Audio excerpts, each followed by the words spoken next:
მე მივატოვე შვილი. ხმამაღლა. მე მივატოვე ჩემი შვილი. მივატოვე საკუთარი შვილი. ჩემი შვილი მივატოვე. ახლა კი ითხოვე შენდობა. მომეცია ლაია სისხლი და მეწავალ.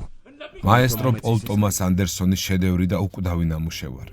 სულ რაღაც 2007 წლის ფილმზე თითქოს ერთის მხრივ ძნელია იმის თქმა, რომ ეს კინოკლასიკაა, მაგრამ ეს მხოლოდ იქამდე სანამ არ ნახავთ. თუ თვლით, რომ ინტელექტუალური კინო, აფორიზმებით სავსე სცენარი და ღრმა სამსახიობო ოსტატობა, ისა არას თქვენ კინოგემოვნებას დაახასიათებდა და მე ნავთობე არ გაქვთ ნანახი. იცოდეთ, რომ წინ შეიძლება თქვენი უსაყვარლესი კინოს ყურება გელოდებოდეთ. იმიტომ რომ კამერის, მუსიკის, სცენარის, დეკორაციებისა და უნაკლო რეჟისურის სრულ გვირგვინად ფენომენალური დენიელ დეი-ლუისის შესრულება გვევლინება.